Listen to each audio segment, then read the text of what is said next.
Hello and welcome back to me talking about nonsense. And today I thought I'd do a bit of a sort of PSA type video, a bit like my other ones about 6 tips for your gigs and stuff like that.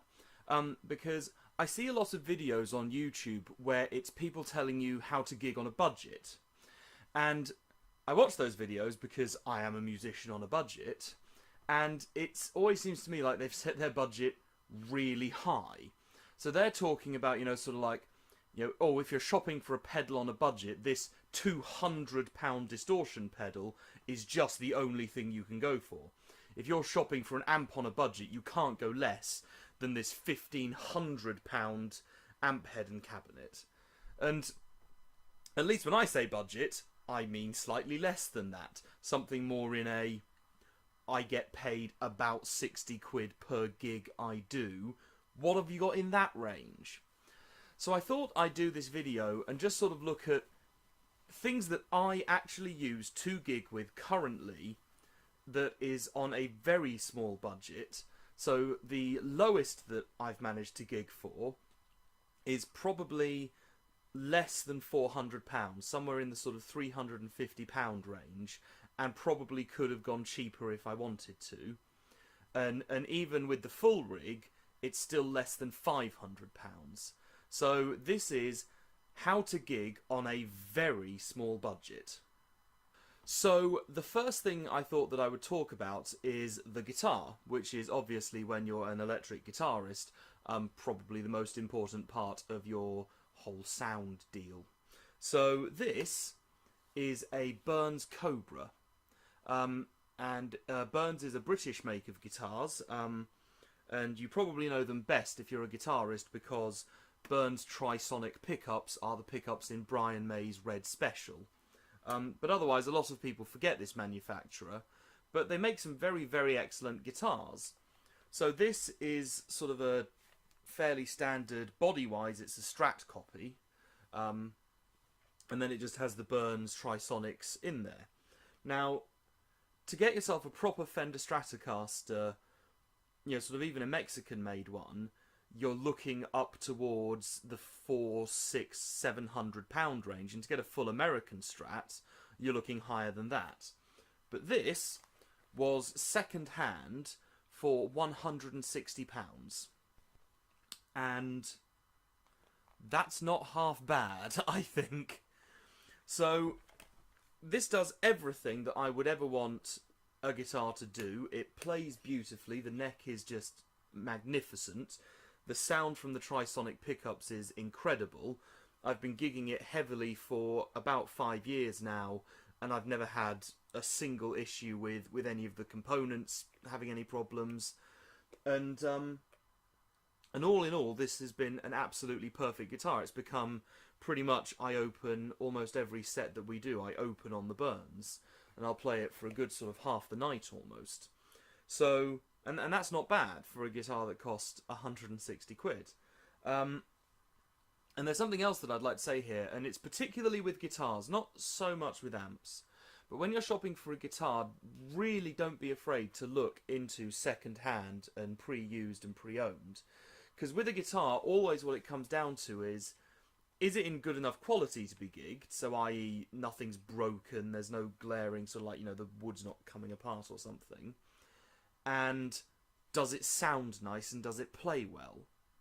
And when you're trying to gig on a budget, what you should always be thinking is, does it sound good? Ignore the price tag, ignore whether it's cheap, listen to how it sounds, play it, play things and go, this is only 160 quid, but it's nicer than that £600 Stratocaster that I just played.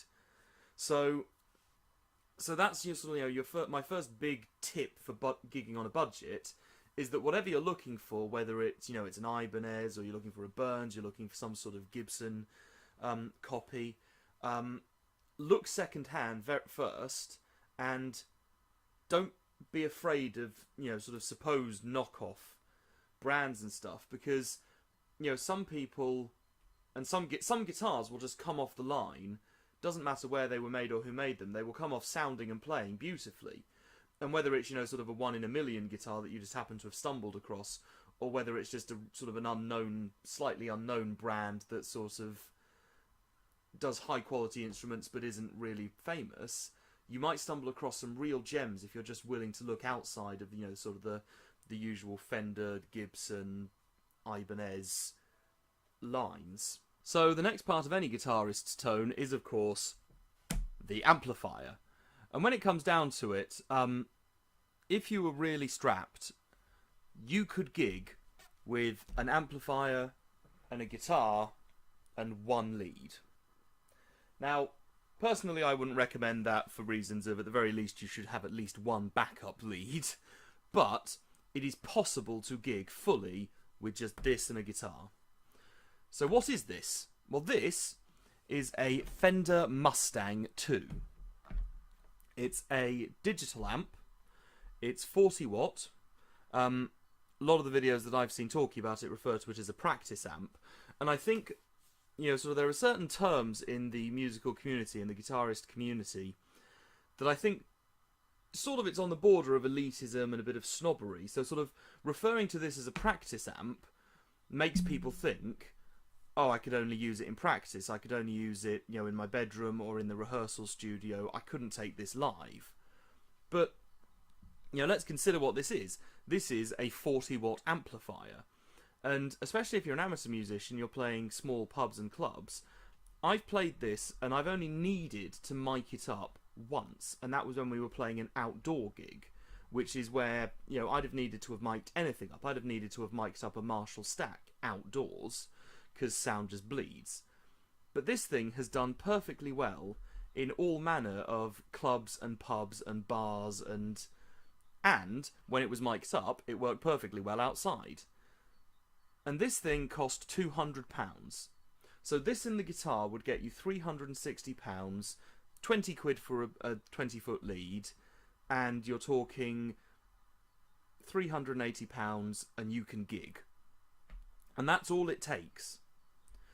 So, to go over the digital amps a bit more, because there is a lot of snobbery out there and you'll definitely find it. And I have seen videos where people have said, you're not going to want to gig unless you've got valves.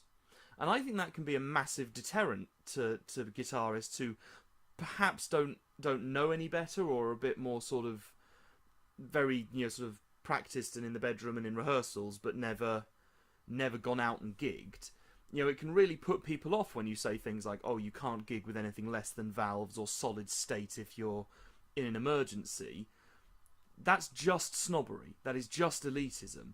Because I can gig with this, and I have had guitarists and musicians come up to me after a show and ask me what amp it is, and they are surprised when I say that it's a digital amp, because they genuinely thought I was using some sort of solid state combo, or even one guy genuinely thought I had to have a valve in here. No valves in this. This is digital.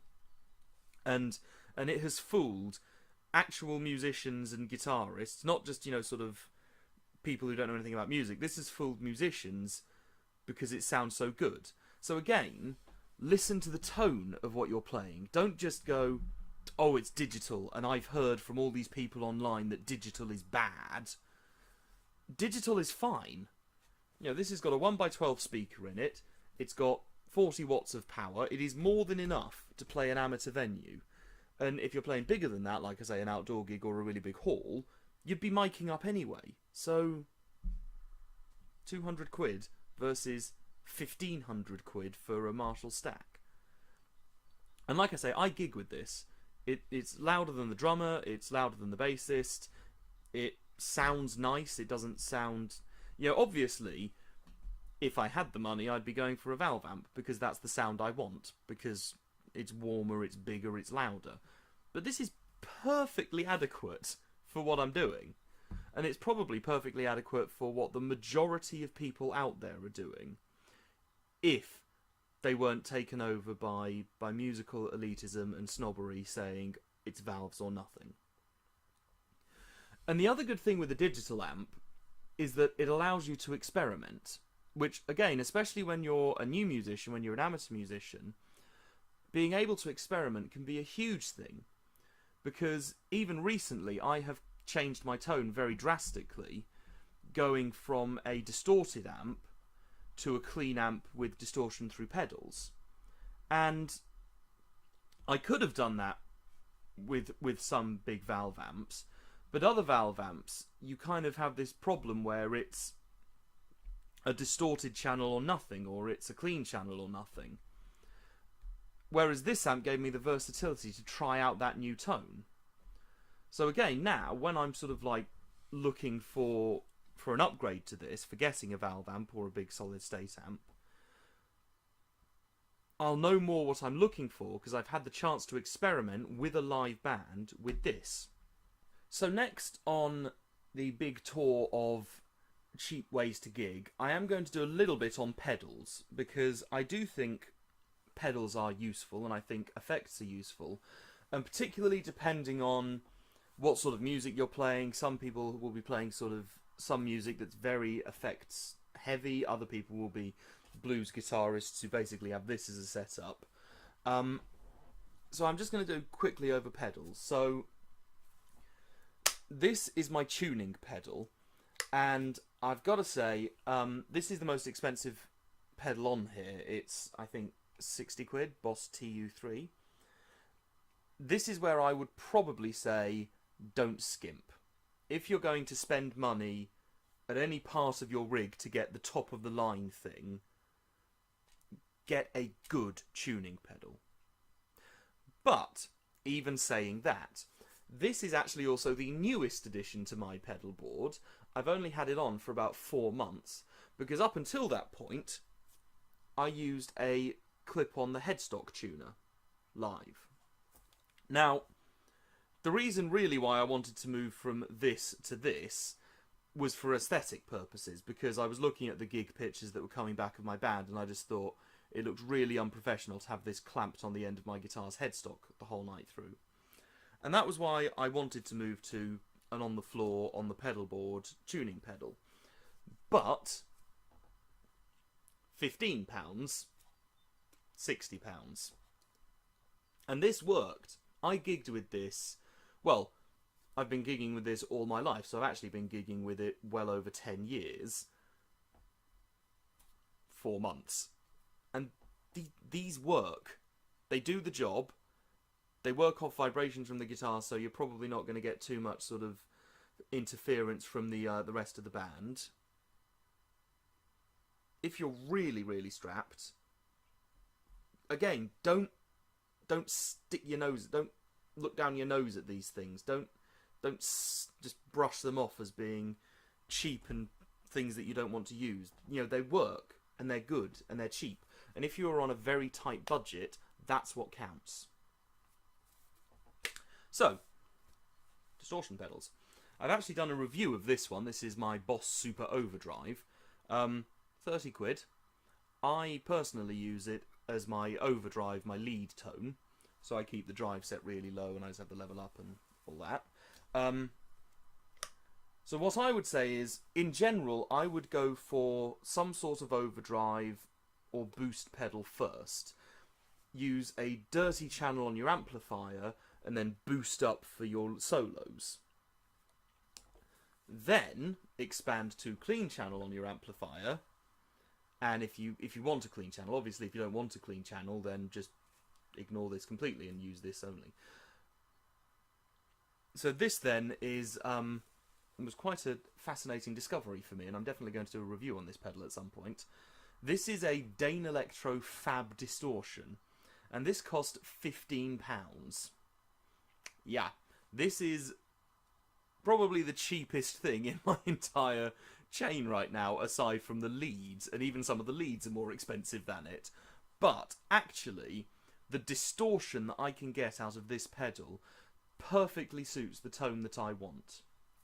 And this was almost sort of an impulse buy. I was actually away from home. I was in Belfast, and I needed an amp and a pedal quickly, and this was the cheapest one. So I just went, yeah, all right, and I grabbed it.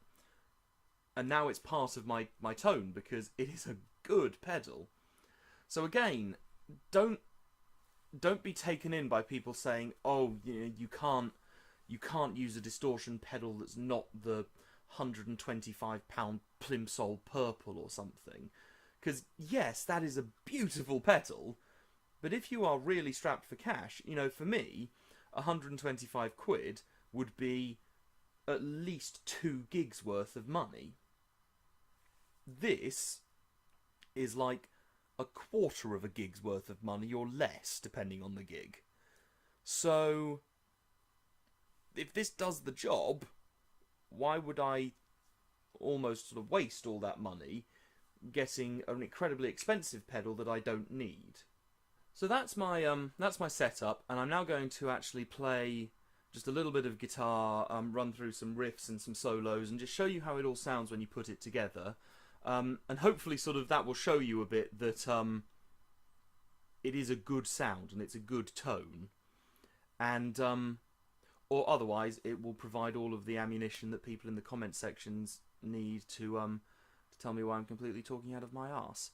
So just what I hope this video has done has shown you that I know that you can watch those videos and you see people saying, you know, a budget guitar is a £600 Stratocaster and a budget amp is an £800 Marshall 40-watt combo or something. You know, seeing those videos, I know, can really dishearten you.